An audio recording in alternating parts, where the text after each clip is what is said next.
कहते हैं इस संसार में जो जैसा करता है वैसा ही भरता है। अच्छे कर्मों का फल देर से सही लेकिन जरूर मिलता है, और बुरे कर्म वो लौट कर आते हैं, वो भी कई गुना बढ़कर। आज हम आपको सुनाएंगे एक ऐसे साधु महात्मा की कथा जिसकी तपस्या को लोगों ने लूट लिया, लेकिन अंत में सत्य की विजय हुई। पुराने समय की बात है। एक साधु महात्मा थे। वे घर घर जाकर भिक्षा मांगते थे। उस युग में लोग साधुओं को भोजन ही नहीं बल्कि सोने चांदी के सिक्के भी भेंट में देते थे। साधु जी ने लालच में आकर कई सिक्के इकट्ठा कर लिए और उन्हें अपने पुराने भारी मोटे से चादर में सिलवा दिया।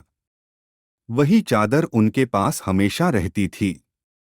एक बार साधु प्रयाग मेले की यात्रा पर जा रहे थे। रास्ते में एक गांव में रुके। उन्होंने पूछा, क्या यहाँ कोई संतों की सेवा करना चाहता है?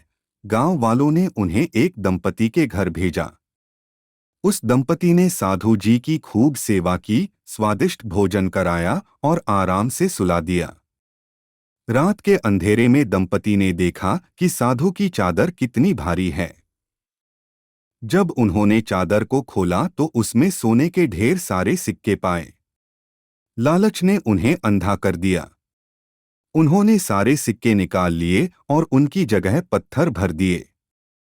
साधु जी बिना शक किए प्रयाग पहुंच गए। वहां उन्होंने सभी संतों को भंडारे का निमंत्रण दिया। जब आयोजकों ने भंडारे के लिए धन मांगा तो उन्होंने कहा, चिंता मत करो, मैं बाद में दे दूंगा। जब समय आया चादर खोलने का, साधु ने अपने शिष्य से चादर मंगवाई और उसे खोला। लेकिन उसमें से सोने के सिक्कों की जगह पत्थर निकले। लोग क्रोधित हो उठे, तुम संत होकर धोखा कैसे कर सकते हो? साधु शर्म से चुप थे। उन्हें समझ आ गया कि उनके साथ क्या हुआ। उन्हें याद आया, वही दंपति जिन्होंने सेवा की थी, वही चोर निकले।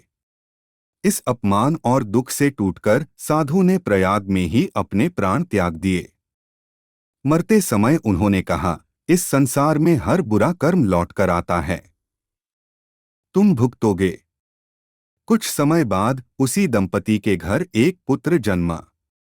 व्यापार भी खूब फलने फूलने लगा। वे धनवान हो गए। लेकिन पुत्र अक्सर बीमार रहने लगा।